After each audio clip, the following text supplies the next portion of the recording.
And people are coming in. Hi, everyone. I see everyone's connecting to their audio. Hello. Alrighty, we'll give up people a minute so everyone could settle in.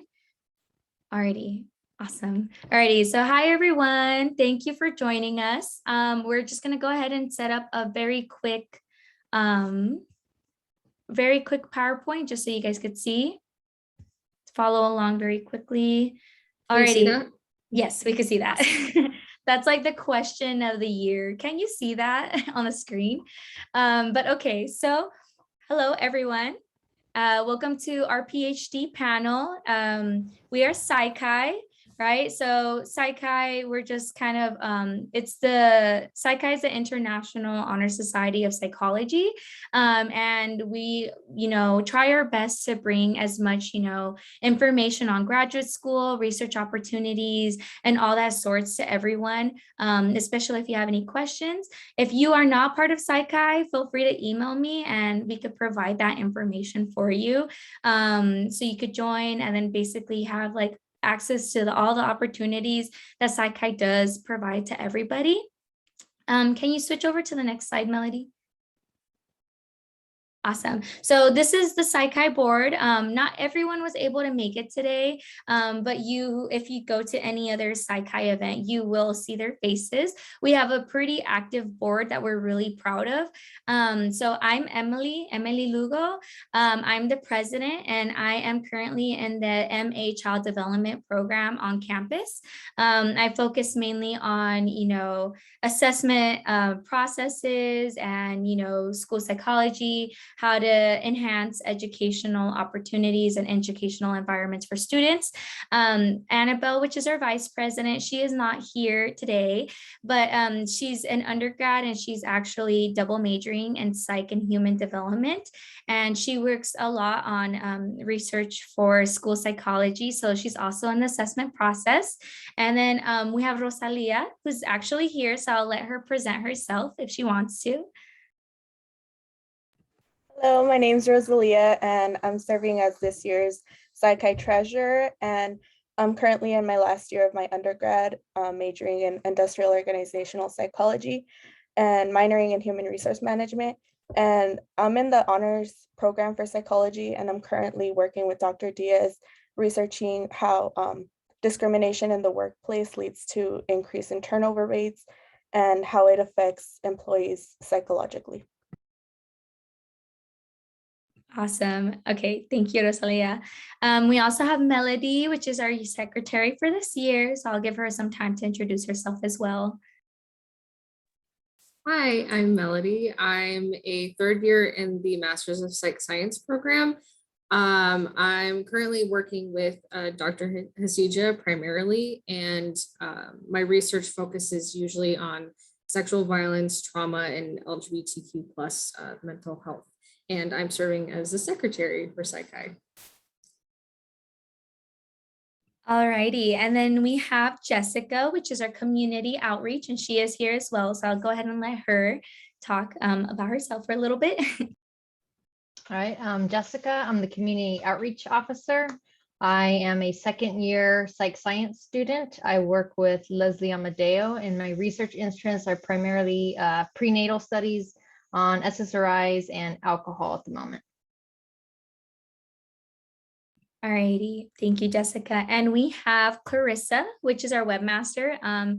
She's in charge of everything, with our Instagram page. So if you don't follow us at Psychi yet, just go ahead and follow us. I believe our information will be placed after this slide.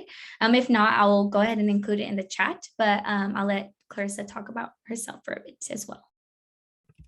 Hello, everyone. So I'm Clarissa. Yeah, as Emily was saying, I am in charge of the Instagram page. So if you guys ever send a direct message through there, I am the person who will be answering. I am also in the Masters of Psych Science. I'm currently a first year, and I work with Dr. Bloodhart. My research right now is looking at Marianismo, which are the gender roles placed on Mexican-American women, and how different aspects of that can affect their mental health. Awesome. So that is our board. If you have any questions, just feel free to reach out to us. if you even have questions with research, I know that we're all pretty open and we are more than willing to talk to anyone, honestly, that wants to get into research or is interested in a specific, maybe you're interested in what we're learning about in our research program. So we're more than open. So please feel free to reach out to us. I could provide more information on that if you guys would like afterwards. But with that being said, we're going to continue to what you guys are here for. So can you go to the next page, please, Melody? So we have our panelists. So we're going to go ahead and go with our panelists, and they're going to introduce themselves. They will say their name, the program they're in, the year, and their research interests or what they're working on currently. So we will go ahead. I have a list right next to me. So I'm going to go according to the list I have. So first, Ginny, we have Ginny. Ginny, would you like to start, please? Yes. Hi, everyone. Thank you for having me. My name is Ginny. I am a huge advocate for Psych-Hi and the MARC program and CSUSB overall. So I'm very excited to be here. Again, my name is Ginny Park, and I am a second-year graduate student in the neuroscience program at Washington State University. The department is titled Integrative Physiology and Neuroscience, and that's why the title is a little bigger. But it's basically including phys as well as behavior and addiction. So it's the whole picture. So what kind of research am I currently conducting? I am currently doing some cannabis work. I'm very interested in the molecular processes of cannabis, as well as behavioral aspects of cannabis and understanding what cannabis seeking behavior is following recreational and medicinal use. So I am currently studying cannabis seeking behaviors and sex differences, and I am loving my labs. So I'm excited to talk to you guys about that today. Alrighty, awesome. Thank you, Ginny. You're still so enthusiastic. I love it. I missed you guys. She's always been huge on her research since I've known her. Okay, so next we have Javine. We just introduced ourselves, but she's amazing as well. So I'll let her have time to talk as well.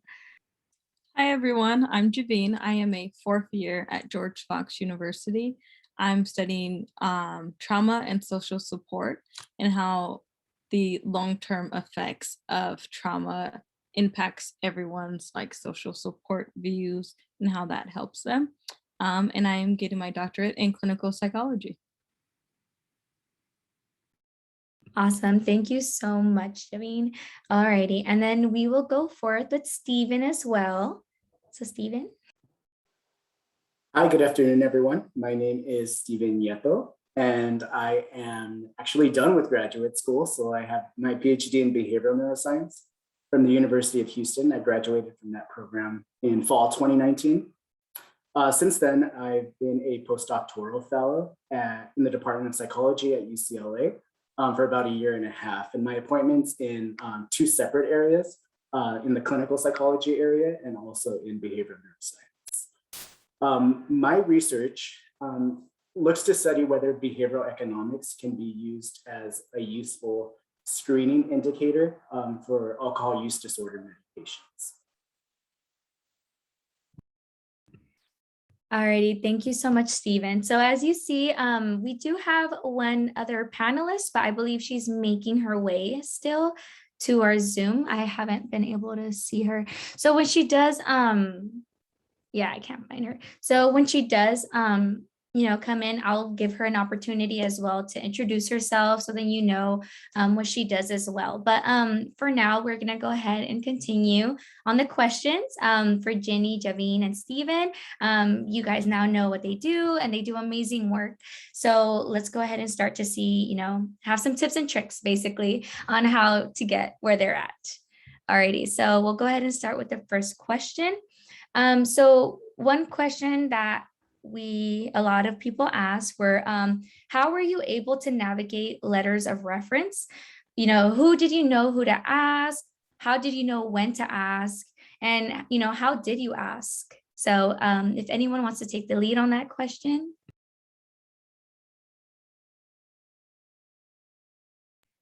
I could get started here. I just wanted to pull in a really quick plug real quick. If anyone is a sophomore or junior and interested in research, definitely check out the MARC program, MARC.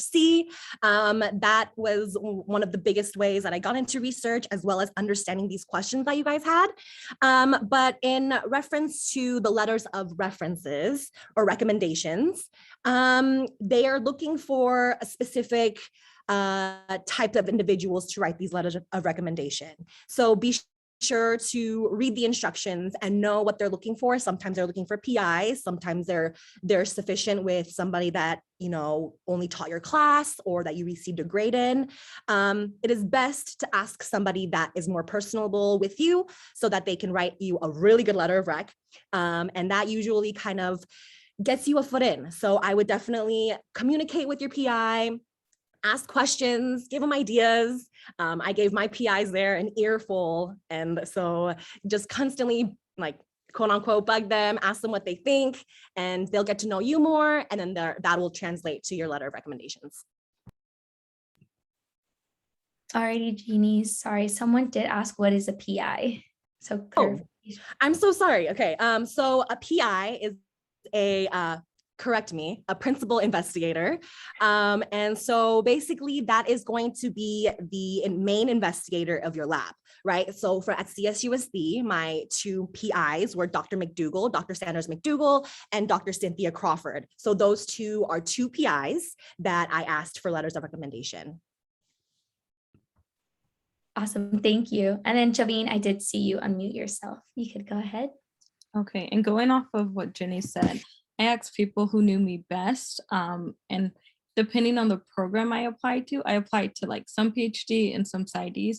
So for the PhD, I asked mostly my research advisors, and for the PsyDs, I asked mostly my clinical work professors, just to kind of get that balance.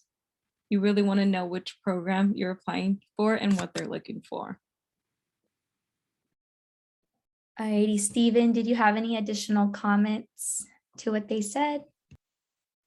Yeah, I think, you know, it's important to develop relationships with multiple professors, especially as an undergraduate who's interested in a PhD program specifically, because you want your letter writers to say more than you got an A in class. And I think a couple of the panelists have touched on this.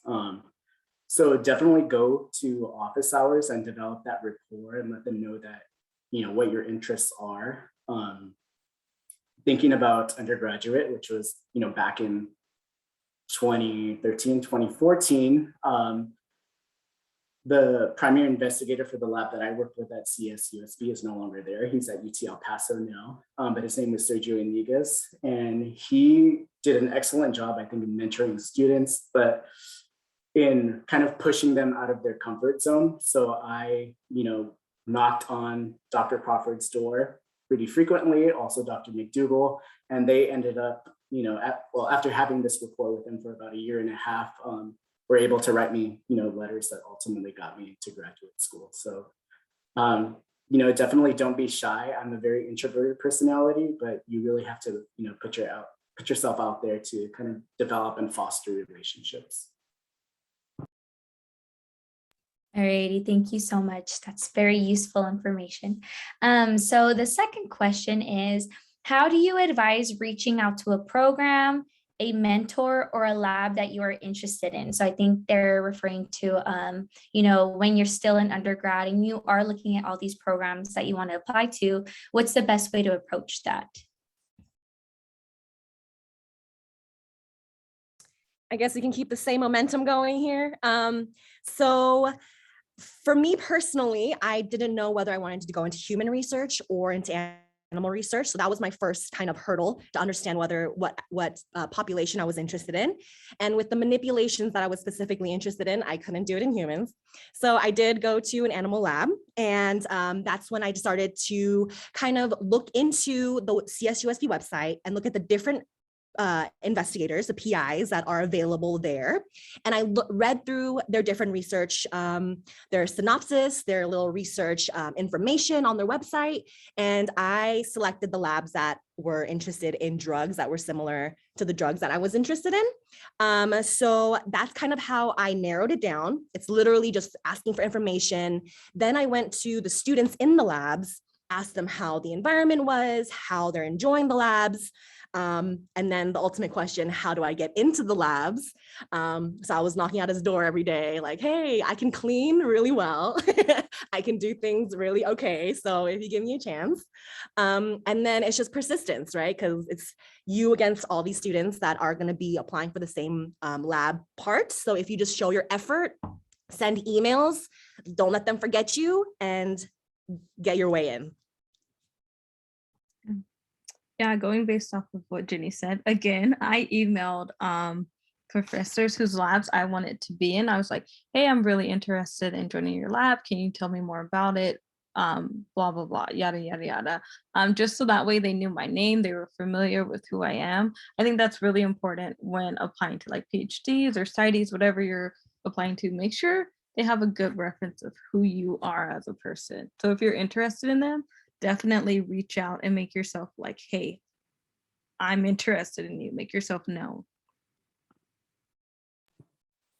Yeah, I'll add, so ditto to what everyone else is saying. I would recommend checking the faculty pages on the department websites, because it'll tell you, sometimes it'll say explicitly, you know, so-and-so is not accepting graduate students, and you can kind of check them off your list. Reach out to them, read their papers. I also looked up some of their grant information. So if you go to, you know, granttome.com or NIH Reporter, you can look at the active grants. They're also should be listed on their CV, because your graduate project is going to be related to whatever they have funding for. So you have to be passionate about, you know, what they have research funds for. And also, you know, send an email that if they are accepting graduate students that you're interested in their lab. Here is my CV. Are you available for a quick 30-minute call? So because I have, you know, questions about the program and about your research. So that's something that I did. Awesome, thank you. Okay, so going to the next question. How did you search for and decide on a mentor and type of program? I think maybe you kind of alluded to it in the last question as well, but is there anything more specific that you would like to mention in it in terms of just the program and deciding on a mentor? Yes, absolutely. So when I was looking for a lab at CSUSB, it was very different than finding a lab in a graduate school program. That's kind of how I narrowed it down for when I was at CSUSB. When I went to a graduate school program, you literally do exactly what Steven said, go to every single department page possible for that university, look at every single PI and what they're researching and if they have grants available, as well as understanding what type of research that you have experienced and what you want to do, because it's going to be a 5 to 6 year dedication, right? It's your lab home, you know, so it's definitely finding that environment that fits you well and supports you, and that may be different for everybody else. Some people really like to be in a specific environment, city-like environment. Some people really liked how the school was structured, whether they have to teach or not teach. For me, when I was deciding, it was pure lab. I wanted to find my lab that I'm going to be hiding in the corner, and just that's what I was really interested in. So I did all my research. I found 2 PIs. I even read through their grants. I knew what grants they had available. And I also had ideas of my own, like this is what I would like to study. It correlates with your grant. It correlates with all the equipment that you have in your lab already. I'm just ready to hit the ground running. And so that kind of helped. Also deciding whether I want to take the GRE helped as well. I know the psychology program, you take the GRE and the neuroscience didn't. So I was like, maybe. And so that's another factor. I don't know how well the GRE is going to be used in the future applications. So that's something else to consider. But yes, that's something that I all incorporated to make my final decision here at WSU. I looked at the APA website. They have They have it for like doctoral programs. You can look at PhDs, PsyDs, because I wanted to go to some place that was APA accredited. So that's why I just looked at their website. And from there, I just narrowed down places based off of location, based off of how much the program was, just because they can get expensive. If you're not going to a PhD program, they can be very expensive. So I also factored in the costs. What else? In regards to finding an advisor for research, in a PsyD program, it's a little bit different. You apply to the program, and once you get in the program, then you find a research mentor. And for that, we were able to kind of rank them, see if our personalities fit with each other. So I think that's kind of program dependent. Yeah, I think for me, kind of what helped narrow down what kind of program I was going to apply to was having just multiple conversations with, my advisor, undergraduate advisor, but also, Doctors Crawford and McDougall. And ultimately, I decided that maybe I'm interested more in a behavioral neuroscience program that's housed within psychology versus a, interdepartmental neuroscience program where you're getting more like the molecular and systems neuroscience. My focus was more on the behavior. And, in talking to mentors, they're able to maybe identify more achievable schools. And then also you have like your dream schools that you're going to apply to, because maybe for once the university will work in your favor, or the universe will work in your favor. So yeah, definitely having multiple conversations with your mentors and advisors, because at least for neuroscience, it's such a small world and everyone knows everyone. Thank you. That's definitely agree on that one. Where like just trying to like, your mentors might give you like realistic like paths towards like applying to certain places. That helps out a lot financially, right? Alrighty. So then another question is, what do you wish you had prepared better as an undergraduate if you had a chance?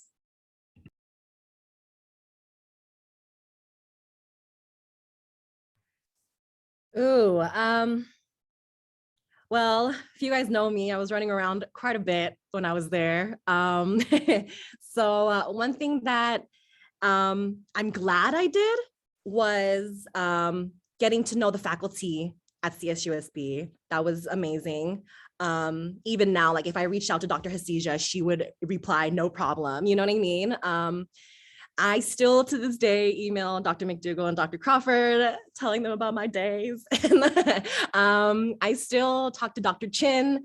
I still talk to Annabelle. So I think the relationships that I kept at CSUSB is extremely supportive. And I still talk to my Mark cohort, like one's in Mississippi, one's in Colorado, one's in Arizona. And so we're all just like hanging in there. And so build relationships.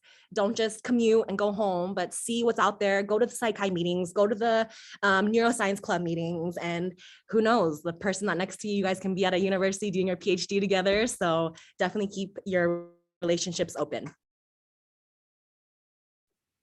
I think I would have started sooner if I could go back in undergrad. I definitely would have started looking at things sooner. Like I started doing research like my junior year. And I probably should have done that like my sophomore year if I could have, just to gain more research experience, because I was applying to PhDs as well as PsyDs. And I came to the conclusion that a PhD wasn't a good fit for me personally. But I do wish I would have started just a little bit sooner into looking into the different fields. Yeah, I think for me, I probably would have taken more stats courses because I was not prepared for graduate school statistics. And then getting more involved in like extracurricular activities. So I wasn't involved in Psych-Hi. I was involved in a DDART program, which is a diversity and drug abuse research program that Dr. Crawford was the PI on. So that was a nice cohort of students that I was able to mingle and develop with.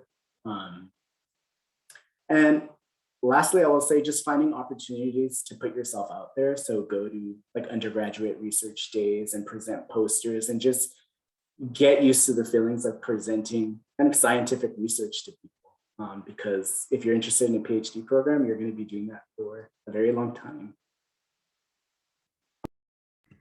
Thank you so much. So Ashley joined us. Hi, Ashley. So I'm going to give her an opportunity to transition in so she could join in on the questions. Hi, Ashley. Hi. Hi. So we're just going to do everyone kind of introduce themselves in the beginning. So if you wanted to introduce yourself and say your name, your program, your year, and your research interests and what you do. Sure. First of all, thank you so much for letting me pop in a little bit later. My name is Ashley Ariza. I just finished a PhD program in social and health psychology at Stony Brook University. I did that program for 5 years. I am now 5 weeks into a faculty position at Angelo State University in Texas. And my research is focused on negative social experiences and body image and motivation related to health behaviors and goals. So that's a little bit about me.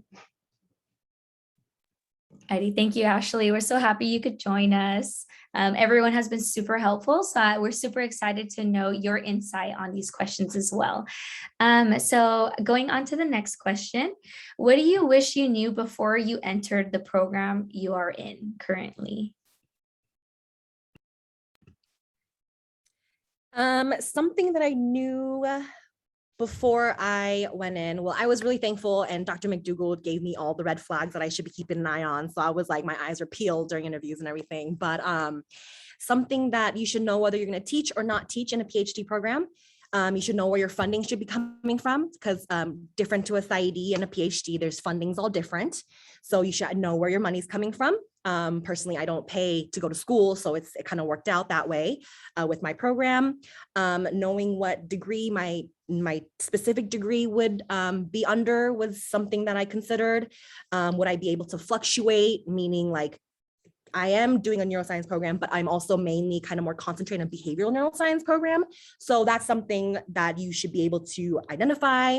I had to know whether I'm doing rotations or not, no rotations. So there's a lot of nitty gritty stuff to know before you get into a program. So ask a lot of questions and ask what other people were looking for and make your own list. And then when you go to your interviews, ask those questions.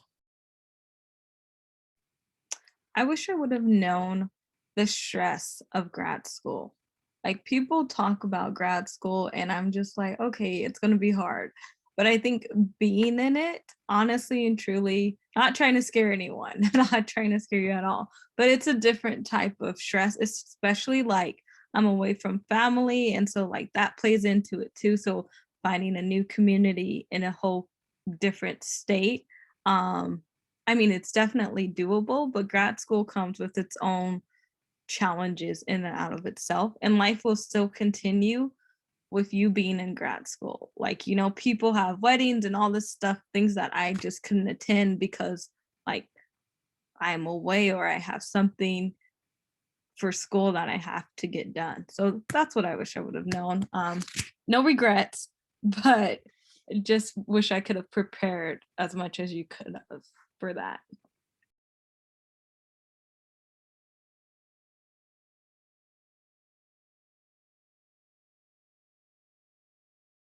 I think Steven might have been dropped out. He might have lost signal. So Ashley, you could go ahead if you'd like. Sure. I agree with that. I wish I would have had a real understanding of how stressful the experience was going to be.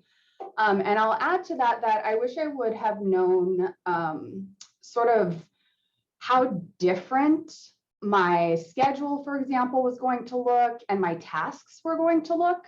When I first got to grad school, it was very chaotic. The classes are kind of scheduled for you. They're only at certain times. There's research meetings you have to go to, I was funded as a teaching assistant, so I also had to go to my teaching assistant class. There's all kinds of meetings. It was just kind of a lot to absorb at the beginning. I felt like undergrad was a little bit more structured because I was able to make my own schedule in a sense. There were more options.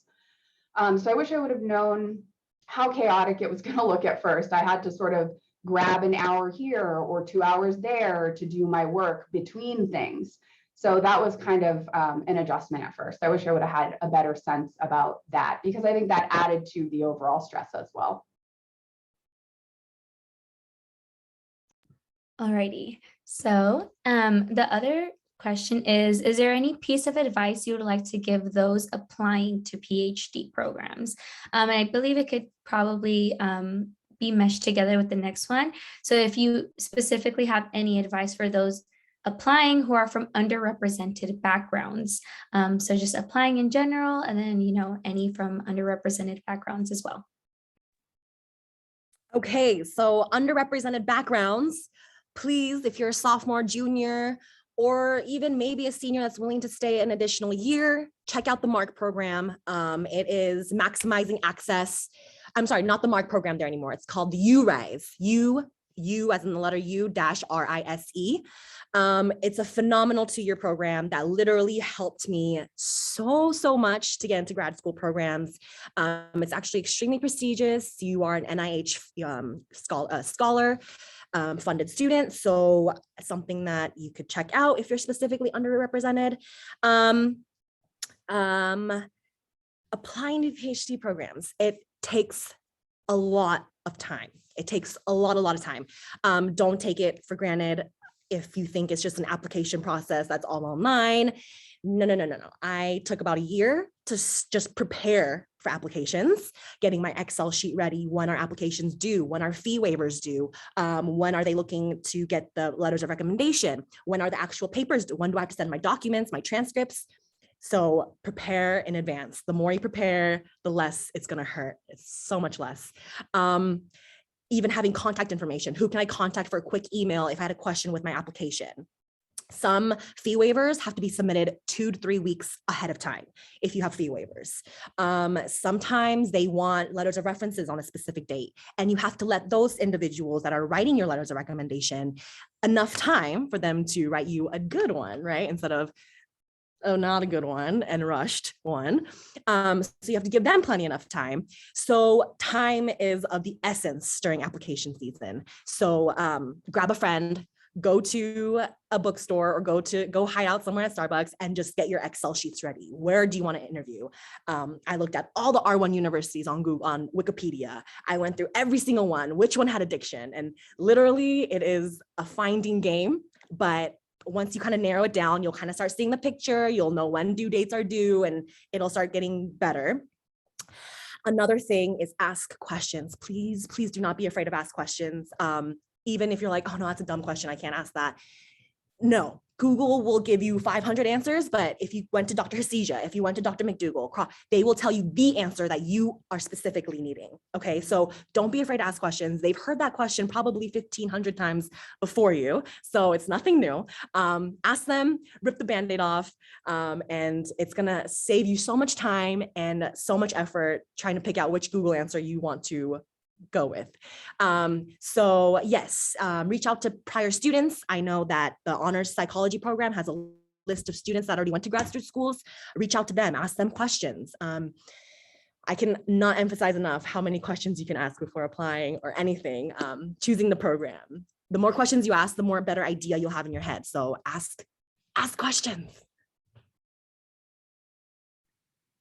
Yeah, I think making sure it's a good fit for you, grad school, going either a PhD, PsyD, whatever you decide, make sure it's a good fit, because this is 5 years of your life that is like, that's a long time, okay, honestly and truly. And if it's not something that you're passionate about or want to do, it's going to feel like the longest 5 years of your life. There were some people in my program who dropped out like the first day, first couple of months, just because they were like, oh, I don't think I want to do this. Like, this isn't a good fit.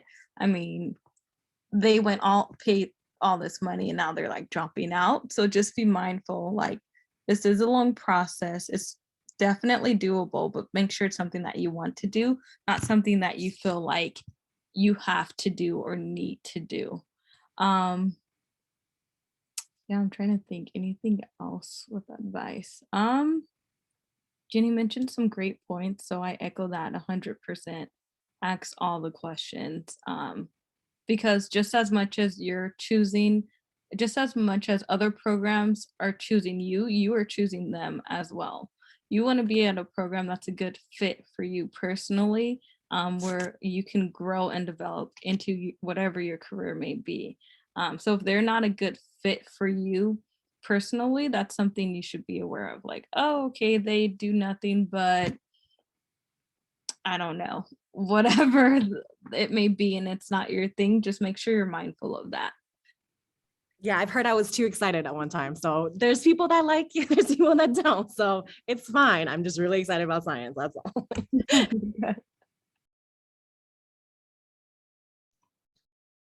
So I had the exact same 2 points listed: start early and ask a lot of questions. Those are probably the number 1 and 2 things that you can do. It is a long process to apply for PhD programs. I will also let you know that it's a longer, similar process to apply for jobs when you get there.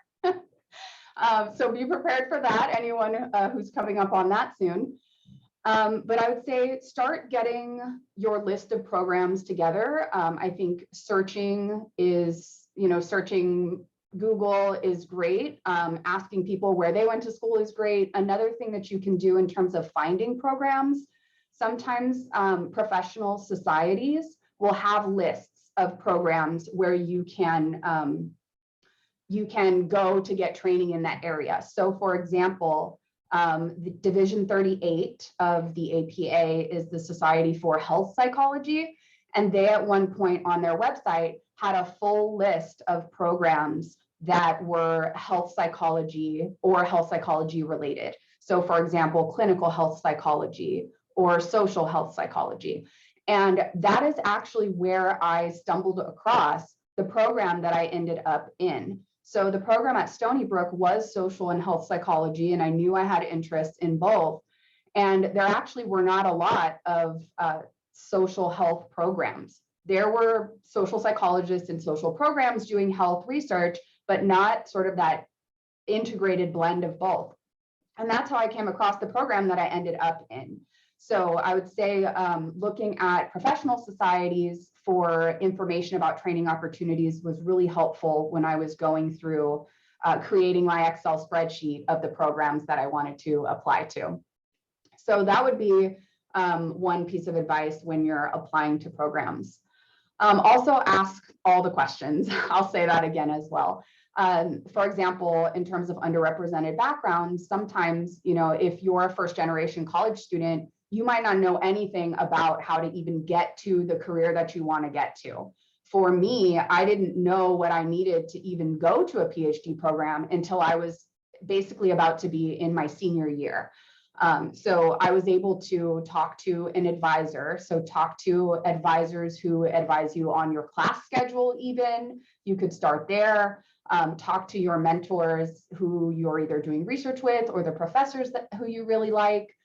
Talk to everybody and build relationships with them and be willing to ask those questions because they're going to be able to help you get to where you want to go.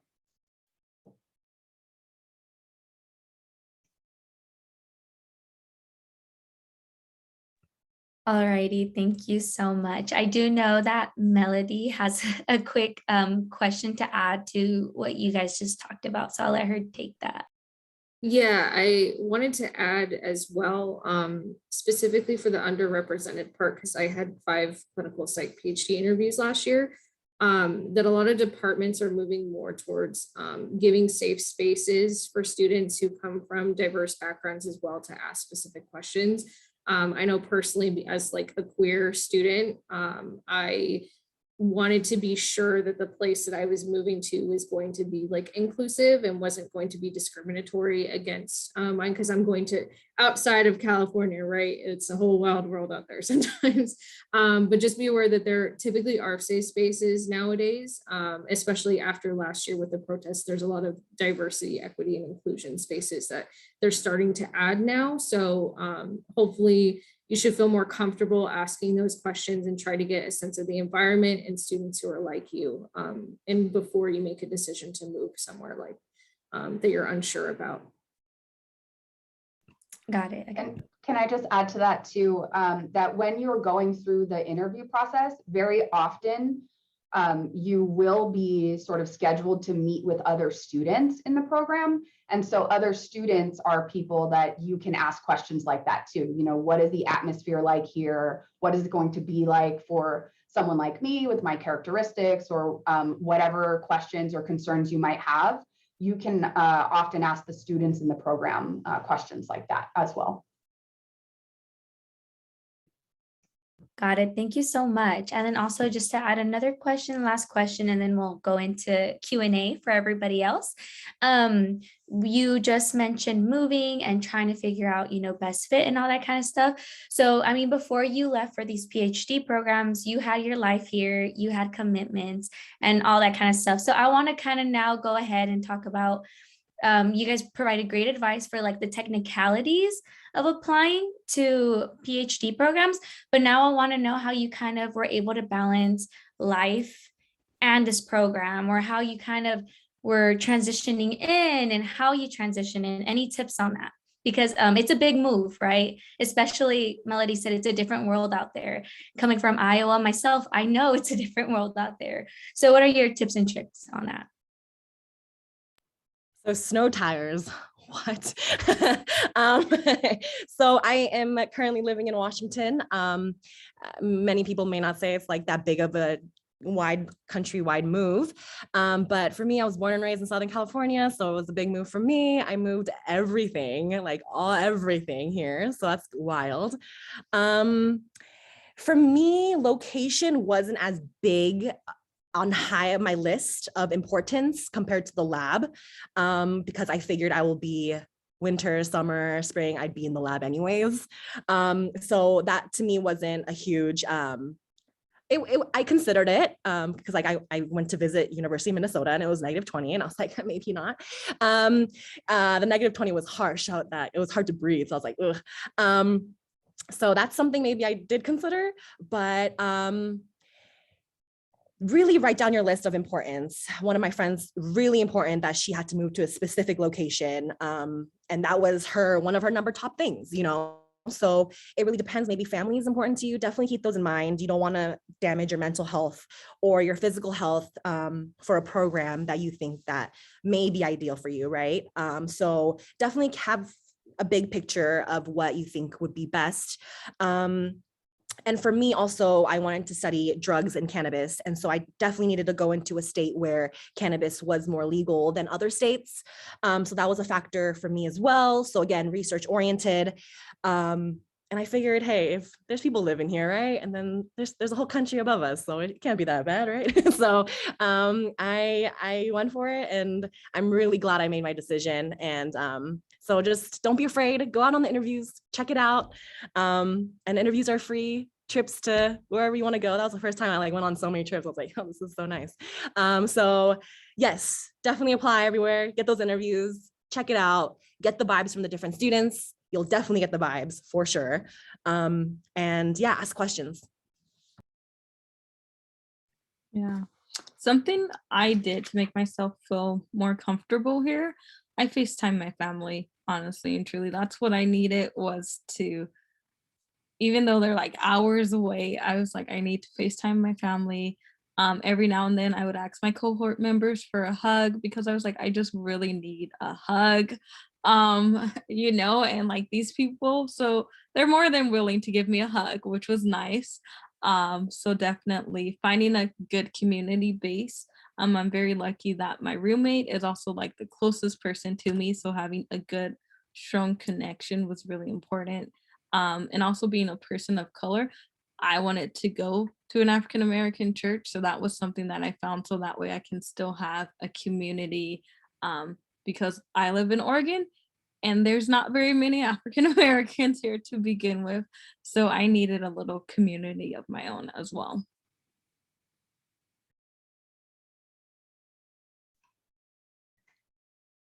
So in terms of deciding where to go, I have a partner. My husband and I were moving together, and we were together when I was an undergrad. And so I knew that I had to consider not only the lab and the school and the location, but him as well. And so, I mean, he had been a part of my life for a long time already. He wasn't going anywhere. So I had to really take into consideration both of our circumstances. Where was he going to be able to get a job? Where were we both going to want to live for 5 years? So that did factor into my decision, along with, of course, things like the lab and the research and the advisor that I was going to work with. But for me, that personal circumstance did factor in as well. In terms of sort of dealing with the move and adjusting to a new place. Fortunately, I did have my husband with me, so that was helpful. I didn't sort of feel alone. But I will say that the first couple of years of my program, I wasn't able to build close relationships with some of the people who I had kind of started with. Some of them ended up leaving as well. My cohort started with 5 people and ended with 2. So people do leave along the way. But in my 3rd year, I did kind of find a community with some of the newer students. And that was really wonderful to be able to have that community. We actually helped each other through being online for COVID. We would still pop on Zoom and work together. That was really helpful to kind of have that support. And so I think just trying to, like the others have said, build community and find somewhere that you feel supported is really, really helpful, I think, in adjusting to a whole new, sometimes a very new place, wildly different from where you're used to. Awesome. Thank you so much. I included that question because I feel like the technicalities are important, but also, your mental well-being and where you're going is a huge aspect of it too. I'm also trying to apply for PhD programs, and like family is like a huge thing to me. So I'm finding like middle grounds. So I wanted to kind of include that as well, because again, your mental health is important and it contributes to your performance. So now we're going to go ahead and leave it to questions and answers from our panels. Again, thank you so much. Round of applause for them for being amazing and answering the questions that we had to help you guys out. So any questions, you are free to raise your hand and I will, I could unmute you or you could put it in the chat. It's really up to you, whichever you feel most comfortable with. Alrighty, I'm just kind of looking. I'm gonna give some time to type.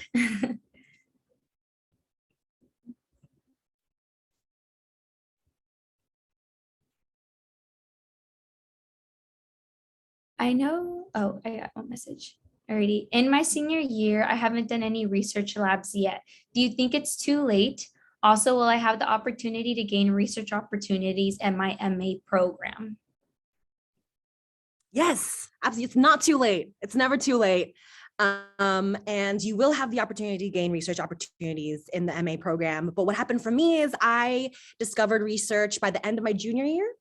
I applied for the MARC program, which is now the URISE program, which is a 2-year program, mandatory. So I stayed an extra year and then applied directly to a PhD program afterwards. And I had a sufficient research experience to know what I was talking about for the interviews and to kind of get my way through. So, and of course, those questions, my PI would hide from me. Questions. So yes, it's not too late, never too late. I think if you are applying like this year, it'd be wise to have some research background if that's what you're doing. because honestly and truly without any research experience, you probably won't get in if you're just going to apply right now, because that's pretty big. Um, so you can definitely gain experience in your MA program, but if you're applying to like PhDs right now without any research, I wouldn't recommend that.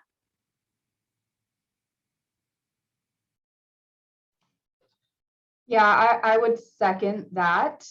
If, let's say you're in your senior year now and you would be planning to apply like applications that are due December 1st, you're not going to have that much research experience, and you're going to be up against applications with students who do have research experience or who do have master's degrees. And so I think that you will need that. So there are the options that were discussed. So either, stick around for a little bit longer, whether in a formal program or not, or do a master's degree. That's what I did. I did the master's in, it was called experimental psychology at CSUSB. I think it's psychological science now. But I did do that because I didn't get involved with research until my senior year either. So I chose to do the master's program. That helped me be successful for PhD programs. Regarding master's programs, I will just add, I don't know what type of master's program you're trying to do. For anyone who wants to do a master's program before a PhD, if you have an option to do a comps or a thesis in your master's program, do the thesis, because a PhD is a research degree. So even if you have the option, do the thesis option, so that way you have that research experience while you're in your master's degree. Alrighty, thank you. Great points.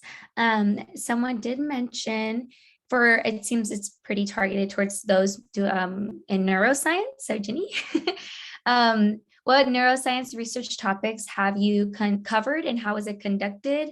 And then something for everyone is if you would recommend, if they had enough experience, going straight into a doctorate after completing their undergraduate degree. So that first question is very broad. What neuroscience research topics has anyone covered and how was it conducted? So many. If you're interested in neurological disorders, you can see how music's helping. You can see the oxytocin on autism. You can see drugs. You can see addiction. You can see learning and memory. There's so many different topics on neuroscience. And neuroscience is cool. Everyone has a brain, but it's all different, right? So I think it's super gnarly. So go on Google Scholar, type up the keywords that you're interested in, see who's doing research where, who's collaborating with who, which you'll notice on the author line, and start looking up their department site and seeing what they're doing and start asking questions. And then the second question, who recommends going straight to a doctorate program after completing undergrad? Again, I got lucky with the program that I was in, the 2-year program, which their goal was to get undergraduates to go straight into a doctorate program. So I got very lucky with that program. And they really guided me to finding out what I was interested in that short period of time and being able to stick through that for another 5 to 6 years, right? But I definitely knew the reason why I was so confident going straight into a doctorate program was because I love the research I'm in. I get excited, even if my rats aren't excited with me.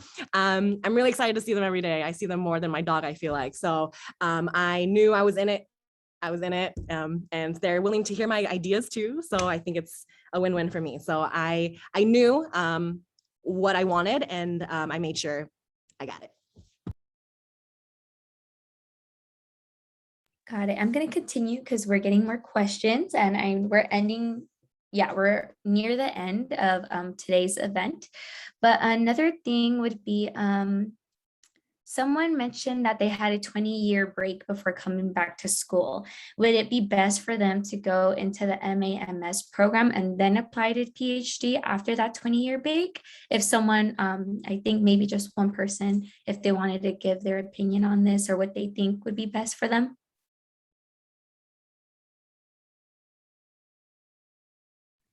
I'll go.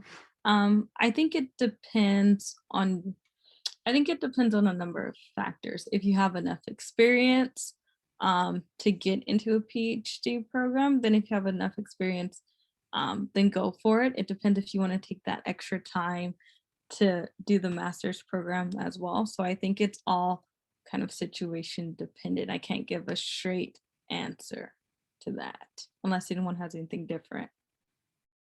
And see if you like research too, you know, again, 5-6 years of just doing the same thing almost, getting in that grind and making sure you're, you know, in it. There have been a lot of dropouts, so it's something to consider, and it's something to see if it's for you. Yeah, I'll just add to that. I think the benefit would be if you are not sure if you like research or want to do research forever, then you might consider it, spending a little bit more time with the master's degree. It's not a requirement if you have some experience and you want to go straight through, but one benefit could be seeing whether or not that's for you. I think definitely coming from a program, a master's program that gives you comps, project, or research options. I know a lot of people that came in with the idea that they wanted to do research, so the thesis, but in the end ended up deciding, you know, maybe I'm going to do the project or comps instead because of certain factors. So, I mean, again, I am doing the same thing Ashley did. I'm doing a master's because I found out I loved research pretty late in the game. So I'm getting more experience. And on top of that, I wanted to really involve myself in the thesis route to see if I liked it. And turns out I love it. So I think, you know, they're saying great things, great valuable information. And, you know, I'm sure Melody, Clarissa, as well as Jessica could kind of, you know, say as well, being in a master's program, that it is pretty beneficial, especially if, you know, you are still considering it, or maybe you're a little late in the game, or even like Javine and Ginny, where maybe you're a little bit younger and you have this time, take their experiences into consideration as well. And if you're super excited about it. Alrighty, other than that, Oh, I have a quick question just to bounce off of that. So in the event that, let's say, because I'm a junior, if I were to go ahead and you know, bust my butt to get into those research labs at CSUSB to help out and get that experience, then jumping into a doctorate, that's going to give me that foundation?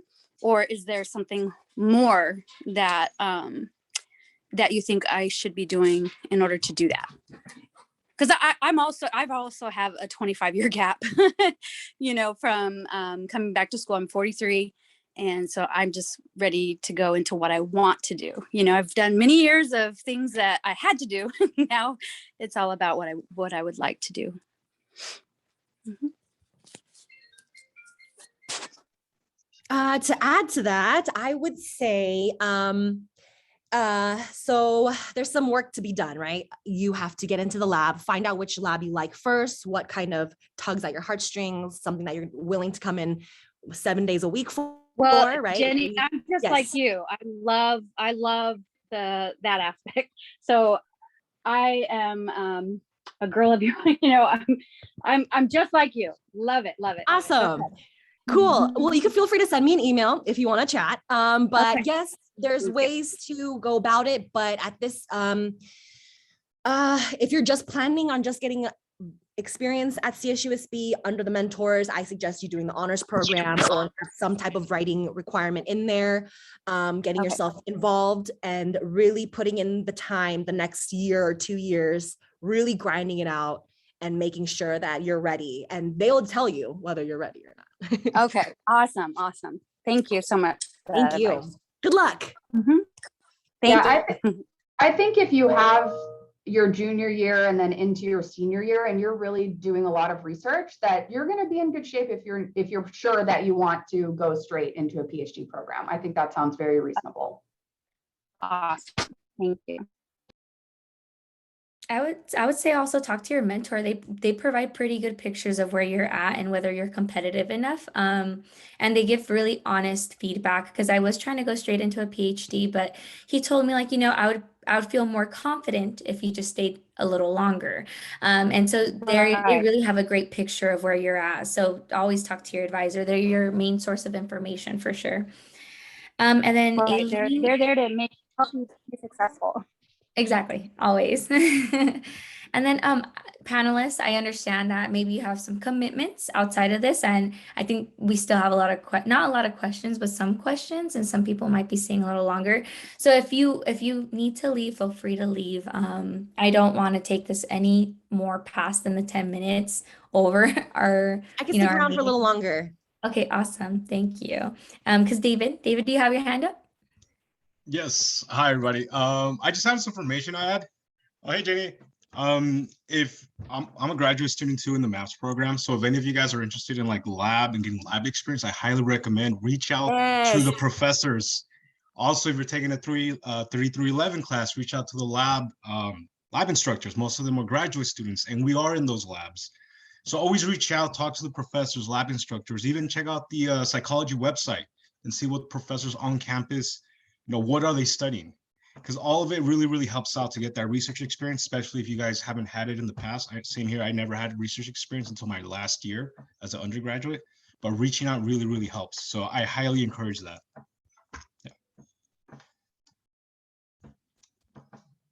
Yeah, so that was it. All right, awesome. Thank you so much, David. All right, and Joshua, you had your hand up. Yes. I just want to say a shout out to David because he's awesome. I took his lab class when he was my instructor and he's great. David's awesome. Yeah, I love David. Thank you. He's awesome. He has a lot of knowledge about graduate programs, masters, and all that. So my question is, like, I took into consideration the URISE, and that sounds like a really awesome program. It's just the big thing is that I'm in my senior year. I only have this semester and next semester, and then I'm at a CS-USB.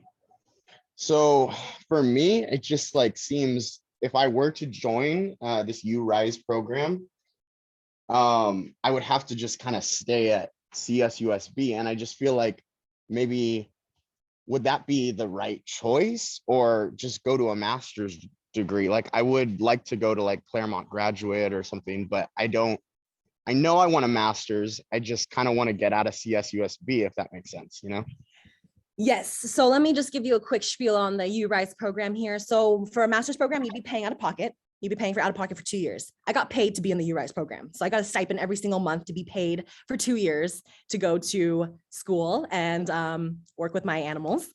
Also, there's a summer internship that's involved. So I ended up going to Stanford University for free for 3 months under a very prestigious professor. And I learned there, and I was in a dingy frat house with 23, almost 30 people. And it was an experience. As well as in those 2 years, I did get publications. I had poster presentations. I had outreach. So there was the Coyote Club that we established. We did the Psych-Hi, we did the neuroscience program. So those 2 years changed my life. So make what you would like of it. But if I could do those 2 years again, I would do it again. No problem. So taking that into consideration, it would be maybe good for me to just stay at CS-USB. Like I've already been here nearly 2 years. I should stay here 4 years, I mean, it's totally up to you. If you want to pay somewhere else to go there for 2 years instead, either way, you're still going to be in school, right? Might as well make money and go to school for free if you can, if you have, if you're eligible for, financial aid as well, which I was. But also don't think about too much as time, but how much you're going to get stuff done in those times. So if you went to Claremont, start all over again, you'd have to build your reputation, start from a new lab. Where here you can already go into probably speak to some professor now and start getting started as soon as possible. So it's totally pros and cons list. That's you kind of have to do your pros and cons list. I was a senior with 2 semesters left as well. Well, I had quarters, so I had 4 quarters left, but I ended up staying an additional year. So I did stay there for 3 years total as a transfer student from community college. Best 2 years of my life.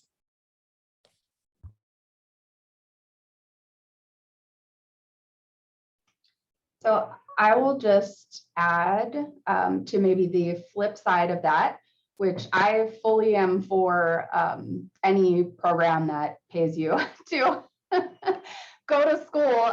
When I was there, I was in the Graduate Rise program, and it was phenomenal. However, just like all of this, everything's a personal choice, right? So you have to decide what is best for you and for your circumstances. And there could be an argument to be made for going to a master's program if you know 100% that you want a master's degree, and that degree is going to help you get the career that you want, and you're going to do that no matter what, then maybe it's better for you personally to go to the master's program, because then you're going to get to that step right away and you can just try your best to jump on research as soon as you get there. If there's a possibility that you're delaying the inevitable, essentially, then you may just want to take that step if you're ready to leave CSUSB. So that's an option too, again, your own personal choice. But yes, RISE program.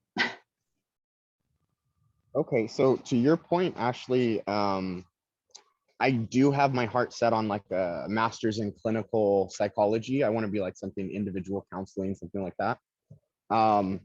So it sounds like maybe I should just get my master's out of the way, because I know 1000% I want to get my licensure. I want to do the supervised hours and all that. And I've done a little bit of research and that's what I want to do.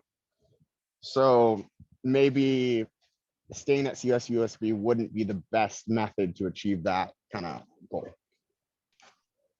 Yeah, so I think that I'm not a clinical psychologist, but what it sounds to me like is you know what you want your ultimate career to look like. And when I talk with students or other people in this sort of academic realm, that's one thing that I really kind of think is very important, is to not necessarily think about the degrees that you want along the way, but what your ultimate career goal is, and then work your way backwards from that to determine what you need to do academically to reach that goal. So if you want to be a licensed clinician working with clients, then you don't even need a PhD. Maybe you just need a master's degree. Maybe you want to be a licensed clinical social worker, which is also a master's degree level. So those are the types of questions you want to think about, not what degree you want necessarily, but maybe start with the career that you want and then work your way back and see, what are the things that I actually need to achieve this career goal, especially if your goal is to reach that as soon as possible, for example. Can I also add, sorry, because I feel like I had like a similar where last year, it depends on the program a lot too. So for instance, the clinical program here at CSUSB, I remember when I attended talks where Dr. Chavez talked about it, he's the current director. He was talking about how they look more so for like community outreach, like they want to see that you're involved, they want to see that you're working with those. So I saw that you got the ABA job, so I feel like that would already be a step up. So I had to switch, and I was really glad that because I was also in the honors program my senior year. And it was when I discovered that I wanted to do research that I was like, wait, I need to apply for the MAPS program. So the MA in psychological science. But if you're going to go into clinical with that goal in mind of getting your licensure, I mean, just look at the program and what they require. Because like I said, Dr. Chavez said that he wasn't really looking at like research so much as he was looking at how are you involved with the community, and those skills. Alrighty, so I think that is a wrap to today's event. Thank you so much for staying a little bit longer. I really, really appreciate that. I know you guys are busy. And again, thank you so much for taking time to come and talk to CSUSB, your stomping grounds, right? And again, we reached out to you guys through Dr. Campbell or Dr. Hasija. They gave me your information. They gave us your information. So again, thank you so much for responding, taking your time, and you guys are awesome. Thank you so much. Thank you for having me. It was good seeing you guys. Bye. Have a nice day. And then if you guys have any questions about Psych specifically, I could stay a little longer as well. But other than that, our panelists are done for the day. They're going to be checking out. Alrighty. Thank you so much. Thank you so much. Thank you. Of course. Bye.